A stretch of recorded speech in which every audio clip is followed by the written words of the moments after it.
Watch your step. How much is this thing worth? Just $2 million. And you're gonna let me in the Yeah, cockpit? sure, let's go. Now you pull that lever back, that raises the winch. This is awesome. And gently swing over this way. Watch out, Chance, 24,000 pounds coming at you. Practically certified. I love it. Welcome to the Permian Basin. Compared to the last West Texas oil boom in 2014, there is almost 4 times more oil flowing. Oil and gas companies have turned this dusty desert landscape into a heavy industrial zone. The small towns out here, once sleepy, are now exploding. The pace is so frantic, I want to know if Texas has the infrastructure and resources to keep this up.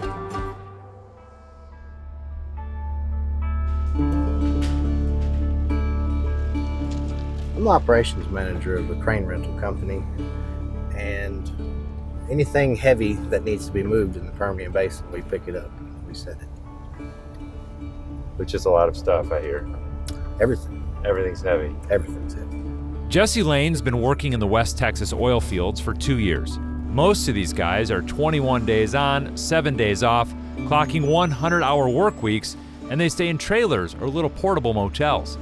He reached out to tell me I would not believe what's going on out here unless I saw it for myself. So it's 5:45 in the morning and look at the line to get fuel. Oh my gosh. In this little town where there should be nothing going on. All we're trying to do is pull out on Highway 285. Make a left turn into Make traffic. a left turn into traffic. At the wrong time of day. Everybody right with Jesus? All right, here we go. Oh, we made it. Wild West, man. As the light comes up, nothing's moving. So how long do you think this takes just to get from here to town? About an hour. From this spot? Yeah. We're about a half mile from the town of Orla, population 56.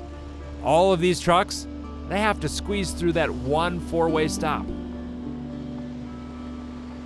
What's the situation with the roads? Roads are horrible. Everything you see out here is heavy. The trucks like this, that's easily 80,000 pounds. This is going to be 80,000. There's too many trucks. The roads aren't designed for that. Why did you want us to come out here and see I wanted you to see this mess. I wanted you to see the miles of traffic that are backed up. It's miserable. But you have a pulse, you can make $100,000 out here, so naturally, we're here.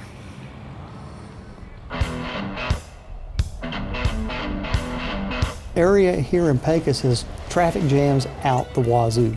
That's a very small community that has exploded. No one was expecting oil out here. That's John Speed. He runs this region for the Texas Department of Transportation, and he's telling me that innovation in fracking is why there are so many trucks out here. During the last boom, horizontal drilling went out about a half mile. Today they can drill out to 2 miles and beyond. That requires far more resources on the road that are essential to fracking, like water and sand. And so the amount of material that's having to be moved is vastly different than it was just a few years ago. Those surfaces are deteriorating at a much faster rate than we'd like to see them deteriorate. Fixing the roads comes at a cost. The Permian Basin now uses 10 times more of the state's highway funds than it used to. Is TxDOT's role to enable this boom and expansion to keep going? Yes. It is. It's one of the things that we do. We're trying to keep those roads up so that they can have a reliable source of that material at the well site when they need it. Crumbling roads aren't Jesse's only problem out here. It takes a lot of power to make oil and gas. There's not enough electricity out here. We have power outages left and right because of the draw. It's much worse in the summer too. You have rolling blackouts. There's a lot of times when it's 100 degrees, but you have no air conditioner in the place that you're staying. The agency that runs Texas's power grid is warning about significant oil and gas development in far west Texas. They say that's one of the reasons on the hottest days this summer, the system will feel even more strain. Whichever way you slice it, there's a lot of growth that's happening out here. To learn more, I went to see Jeff Bailey with Encore, the company that delivers electricity. He says in some places, they've seen a 400% increase in demand for power. Were you ready for 400% increased demand? From 2014 to 2018, so kind of the past 4 or 5 years, Encore invested $1.6 billion in West Texas in infrastructure just like this. They're spending that money because they're confident that low oil prices are not as damaging as they used to be. The break-even price of oil is the lowest price before you start losing money. In 2014, the average break-even price was $96 a barrel. Today, the break-even is down to $45, meaning the Permian Basin can survive lower prices. We're putting this infrastructure in place not just to meet the demand over the next couple years, but to meet the demand of the next generation.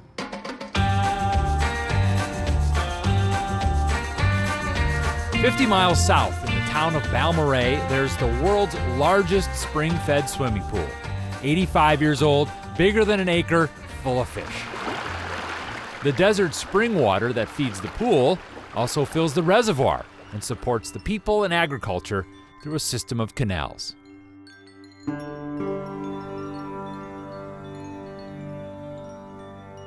But I think the biggest draw that this region has, it's really one of the last frontiers of Texas.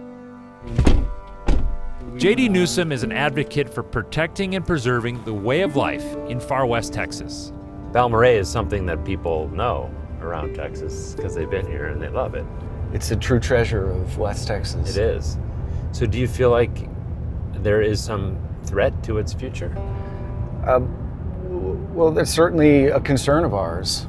The faster the water depletes, the more at risk that these spring systems face. A study from Duke University found in the Permian Basin, it takes 11 million gallons of water to frack one well. It found the demand for water to drill here is now up 770%. When the water's right here, realistically, this is the first place you're going to go to try to get the water, right? In order for us to better manage the water, we're going to have probably have some different policies in effect. Doesn't that get in the way of Progress and development. Yeah, doesn't Sure, it? absolutely. Pecos and the areas around there, just booming, boom towns. Do you want to stop that industrialization from coming here? I don't think that's the answer. I think that would be a naive way to look at it. I think that it's not a matter of if, but when. I don't think it should be just a one-sided conversation that we have to have progress and development or we have to extract oil and gas. I think we need to be having that conversation about what's important for us. So we've seen that people are willing to work for high salaries but low quality of life. The roads are bad but getting better. Electricity is tight but more is coming. And drilling keeps getting more efficient. So can Texas keep up this growth? The answer is yes. But I think JD's question is worth remembering. Can we do all of this and leave the best of Texas for the next generation? If you've got something you want verified, send me an email.